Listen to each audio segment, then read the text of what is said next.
Pada video kali ini saya akan membahas tentang direct Fourier, di mana yang pertama kita lihat adalah fungsi periodik. Fungsi f disebut fungsi periodik bila terdapat t lebih dari 0 sedemikian sehingga untuk setiap x berlaku fx tambah t sama dengan fx. Nilai t lebih dari 0 terkecil yang memenuhi fx tambah t sama dengan fx untuk setiap x disebut periode dari fungsi f.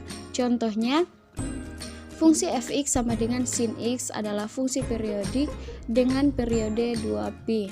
Penyelesaian fx, fungsi fx sama dengan sin x mempunyai periode t, yaitu 2pi, 4pi, dan 6pi. Jadi sin x sama dengan sin dalam kurung x tambah 2pi sama dengan sin dalam kurung x tambah 4pi sama dengan sin dalam kurung x tambah 6pi sampai seterusnya. Nah, di sini bilangan t paling kecil yang dianggap periode suatu fungsi. Maka pada contoh ini fungsi fx sama dengan sin x adalah fungsi periodik dengan periode 2pi. Direct Fourier, misalkan f adalah fungsi periodik dengan periode 2L yang didefinisikan pada interval min L hingga L, maka fx dinyatakan dalam bentuk direct yang disebut dengan direct Fourier.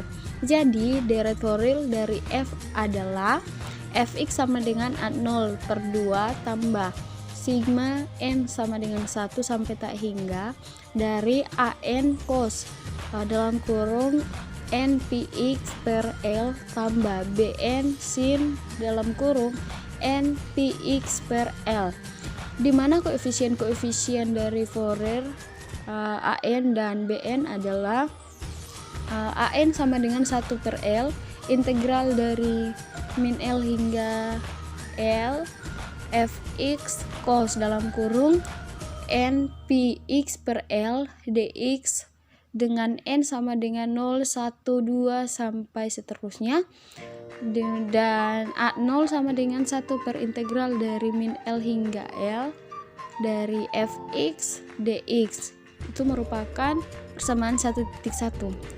Sedangkan bn sama dengan 1 per L integral dari min L hingga L dari fx sin dalam kurung npx per L dx dengan n sama dengan 1, 2, dan seterusnya. Ini merupakan persamaan 1.2. Dengan C sembarang bilangan real, jika C sama dengan min L, maka rumusnya akan sama dengan persamaan 1.1 dan 1.2, yaitu sebagai berikut. An sama dengan 1 per L integral dari C sampai C tambah 2L dari fx cos dalam kurung npx per L dx, di mana n-nya sama dengan 0, 1, 2, dan seterusnya.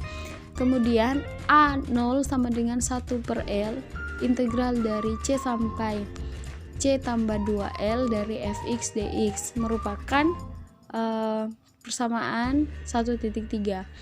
Sedangkan untuk bn-nya sama dengan 1 per L integral dari C sampai C tambah 2L dari fx sin dalam kurung npx per L dx, di mana n-nya sama dengan 1, 2, dan seterusnya. Ini merupakan persamaan 1.4. Nah, direct Fourier konvergen bila memenuhi syarat atau kondisi Dirichlet. Kita akan melihat syarat atau kondisi Dirichlet, yaitu misalkan fungsi fx memenuhi syarat-syarat yang pertama, fx didefinisikan dan bernilai tunggal pada interval min L hingga L kecuali mungkin pada titik-titik yang banyaknya berhingga pada min L hingga L. Yang kedua, fungsi f periodik di luar min L hingga L dengan periode 2L. Yang ketiga, fx dan f aksen x kontinu terpotong pada min L hingga L. Maka direct Fourier konvergen ke yang pertama, fx bila x tidak kontinu. Yang B atau yang kedua yaitu f dalam kurung x tambah 0 tambah f dalam kurung x kurang 0 per 2 bila x tidak diskontinu. Fungsi genap dan fungsi ganjil. suatu fungsi f y sama dengan fx untuk x anggota bilangan real dikatakan fungsi genap jika f dalam kurung min x sama dengan fx untuk setiap x anggota bilangan real, dan dikatakan fungsi ganjil jika f dalam kurung min x sama dengan min f dalam kurung x untuk setiap x anggota bilangan real. Beberapa contoh fungsi genap dan fungsi ganjil. Yang pertama, fungsi fx sama dengan cos x dan fx sama dengan x kuadrat merupakan fungsi genap sebab cos min x sama dengan cos x dan min x pangkat 2 sama dengan x pangkat 2. Yang kedua adalah fungsi fx sama dengan sin x dan fx sama dengan min x merupakan fungsi ganjil sebab sin min x sama dengan min sin x dan min x sama dengan min dalam kurung x. Nah, pada umumnya fungsi pangkat genap dari x merupakan fungsi genap dan fungsi pangkat ganjil dari x merupakan fungsi ganjil. Kemudian untuk menentukan koefisien-koefisien Fourier untuk A0, AN, dan BN dari fungsi periodik genap dan ganjil dengan L sama dengan 1/2, T sama dengan 1/2 periode dipergunakan perumusan sebagai berikut. Yang pertama, jika fx-nya genap, maka A0 sama dengan 2/L integral dari 0 sampai L dari fx dx. Nah, kemudian AN sama dengan 2/L integral dari 0 sampai L fx cos n px per L dx. Ini merupakan persamaan 1.5. Untuk kasus ini dikatakan fx fungsi genap dan teruraikan dalam deret kosinus Bn sama dengan 0. Nah, jika kita menjumpai pada fungsi genap, maka jika yang ditanyakan adalah Bn, maka kita bisa langsung saja menuliskan Bn-nya sama dengan 0. Kemudian jika fx-nya ganjil, maka kita akan menggunakan rumus A0 sama dengan 0 dan juga AN-nya sama dengan 0. Kemudian untuk B-nya kita gunakan rumus Bn sama dengan 2/L integral dari 0 sampai L dari fx sin n px per L dx. Nah, di sini justru kebalikan dari fungsi genap. Nah, pada fungsi ganjil ini, jika yang ditanyakan adalah A0 atau AN, maka kita langsung saja mengisi jawabannya adalah 0. Nah, untuk kasus ini dikatakan fx fungsi ganjil dan teruraikan dalam deret sinus AN sama dengan 0. Deret sinus atau kosinus Fourier setengah jelajah. Bila diinginkan deret setengah jelajah dari suatu fungsi, maka fungsi tersebut didefinisikan pada interval 0 hingga L, kemudian fungsi tersebut didefinisikan sebagai fungsi ganjil atau genap pada interval min L hingga L dengan periode 2L. Untuk pengembangan menjadi fungsi ganjil atau deret sinus setengah jelajah dari fx, maka akan didapat deret sigma dari n sama dengan 1 sampai tak hingga Bn sin n px per L yang merupakan persamaan 1.7 dengan AN sama dengan 0 dan n sama dengan 0, 1, 2 dan seterusnya. Sedangkan Bn sama dengan 2/L integral dari 0 sampai L dari fx sin dalam kurung n px per L dx, di mana n sama dengan 1, 2 dan seterusnya. Nah, di sebelah kanan itu merupakan gambar pengembangan menjadi fungsi ganjil, di mana batasannya itu adalah y sama dengan fx. Sedangkan untuk pengembangan menjadi fungsi genap atau deret kosinus setengah jelajah dari fungsi x, maka didapat deret A0/2 tambah sigma n sama dengan 1 sampai tak hingga AN cos n px per L yang merupakan persamaan 1.8 dengan AN sama dengan 2/L integral dari 0 sampai L dari fx cos dalam kurung n px per L dx dengan n sama dengan 0, 1, 2 dan seterusnya. Bn sama dengan 0 dan n sama dengan 1, 2 dan seterusnya. Nah, deret yang terdapat pada persamaan 1.7 dan 1.8 disebut dengan deret Fourier jangkauan setengah. Di sebelah kanan juga terdapat gambar atau grafik dari pengembangan menjadi fungsi genap dengan batasannya itu y sama dengan fx. Kemudian kita akan masuk pada pembahasan soal dari deret Fourier, di mana soalnya fungsi x sama dengan 0 untuk min pi sampai dengan 0, fx sama dengan 1 untuk 0 sampai dengan pi. Pertama kita gambarkan dulu sketsa fungsi periodiknya, yaitu pada sebelah kanan bisa teman-teman perhatikan. Di situ fungsi periodik dengan sumbu y itu yang berada di tengah-tengah. Nah, kita lihat bahwa nilainya dari min p sampai 0 itu adalah 0. Kemudian dari 0 sampai pi itu hasilnya adalah 1.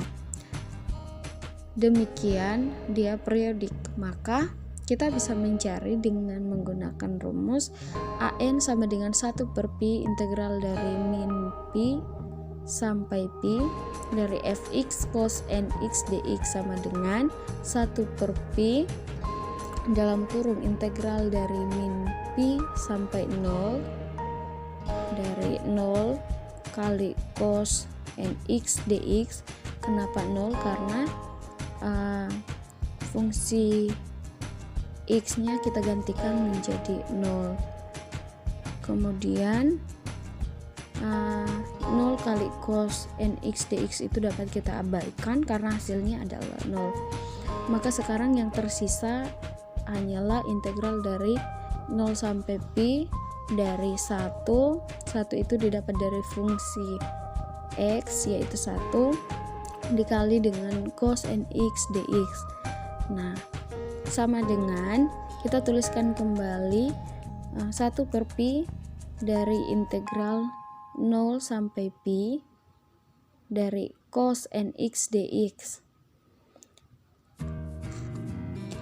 Pertama kita mencari A0 dulu. Jika n sama dengan 0, A0, maka kita peroleh bahwa A0 sama dengan 1 per pi integral dari 0 sampai pi cos 0 dx sama dengan 1 per pi dikali pi sama dengan 1 karena nilai dari cos 0 adalah 1. Selanjutnya kita lanjutkan untuk nilai yang n-nya tidak sama dengan 0. Maka kita dapatkan solusi dari integral 1 per pi integral 0 sampai pi cos nx dx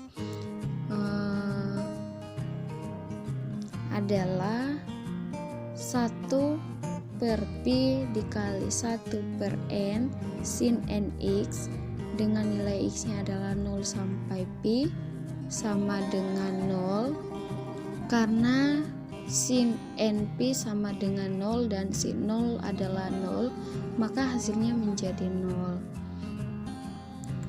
Kemudian 1 per pi dikali pi hasilnya sama dengan 1. Jadi ternyata n ini nilainya sama dengan 0 untuk semua nilai n kecuali n sama dengan 0, yaitu dapatnya adalah 1. Kita akan mencari nilai dari Bn sama dengan kita gunakan rumus 1 per pi integral dari min pi sampai pi dari fx sin nx dx sama dengan 1 per pi dalam kurung integral dari min pi sampai 0 dari 0 itu adalah fungsi x dikali sin nx dx. Nah, karena dikalikan dengan 0 maka hasilnya akan menjadi 0. Maka sekarang yang tersisa hanyalah integral dari 0 sampai pi dari 1 kali sin nx dx. Maka sama dengan bn nya sama dengan 1 per pi integral dari 0 sampai pi dari sin nx dx. Maka hasil ini kita peroleh 1 per pi integral dari sin nx adalah min cos nx per n, dengan nilai x nya itu 0 sampai pi. Maka hasilnya menjadi min 1 per np dikali dengan min 1 pangkat n didapat dari min cos nx dari pi itu hasilnya adalah min 1, dan min cos nx dari 0 itu adalah min 1. Maka dari sini kita dapatkan bahwa untuk n genap hasilnya adalah 0, karena kita perhatikan bahwa min 1 dipangkat 1 hasilnya adalah 1, jadi 1 kurang 1 hasilnya adalah 0. Kemudian untuk n ganjil itu hasilnya adalah 2, karena